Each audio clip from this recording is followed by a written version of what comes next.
God bless America. Hello, everybody. I am the Talk Radio Protege. This is the Protege program. Thank you for joining me. I don't have a link or text or anything like that for today's video. I want to talk about the Syria situation as I understand it. I would expect that all of the claims that I'm going to make and all of the statements that I have in terms of their factual accuracy, you can find reference to through Google search. But in general, I'm just going to be talking about my opinion, so take that for what it's worth. First of all, it's been just about 365 days to the dot since Bashar al-Assad last launched a chemical weapons attack allegedly against his own people. That was a sarin gas attack that happened about this time last year, and just recently, within the last few days, he allegedly launched a chlorine gas attack against, again, his own citizens. And since that attack happened, we've been inundated with news that President Trump must act, that this attack was carried out against children, against Syrian citizens, not against rebels, but against innocent bystanders in the Syrian civil war. And that brings me to two questions right off the bat. Why on earth did Bashar al-Assad attack his own citizenry with chemical weapons? Now, the party line from the establishment is that Bashar al-Assad is just that crazy, that he doesn't care what the repercussions are. He's just going to attack his citizenry with chemical weapons, and he doesn't care what anybody else is going to do about it. Now, I haven't watched interviews that Bashar al-Assad has conducted, but there are other people who have, and there's been another video done on this topic other videos done on this topic that I've been watching, and basically the alternative media draws a different conclusion from the mainstream media when it comes to how on the level Assad is. The alternative media watches Assad conduct an interview and says, "This doesn't look like a madman to me." The mainstream media either doesn't watch those interviews or dismisses them out of hand and says this is a madman covering up his insanity. But in either case, everybody in the political establishment in the United States agrees Bashar al-Assad is a madman. But if Bashar al-Assad is such a madman, then I want to know how he has managed to come so close on two different occasions to eliminating ISIS, to ending the Syrian civil war, basically to winning.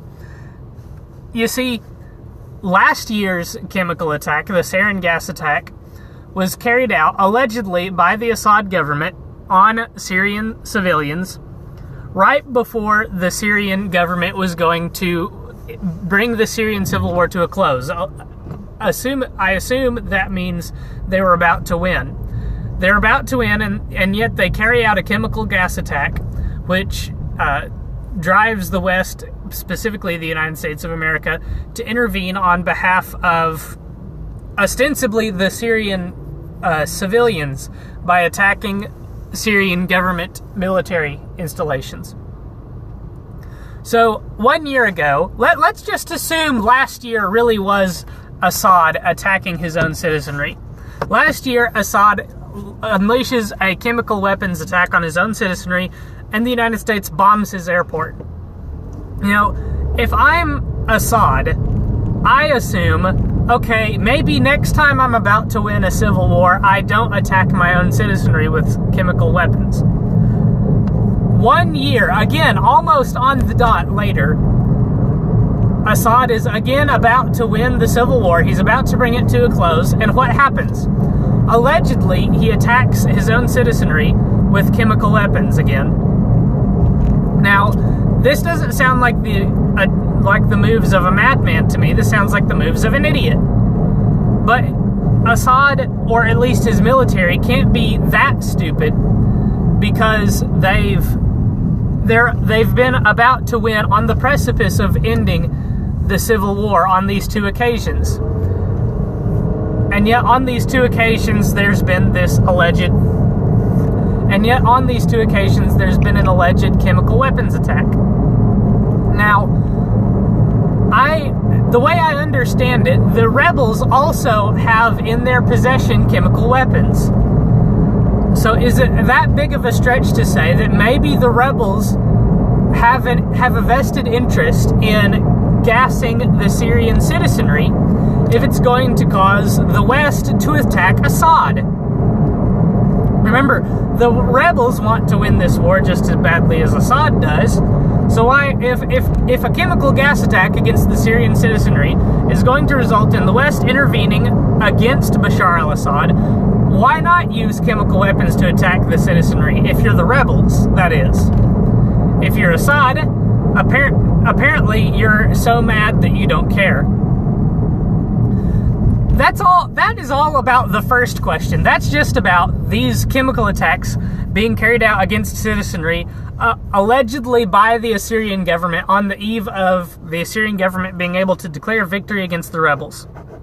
My second question is, if this is a civil war between the Syrian government and a rebel faction in Syria, why are we involved?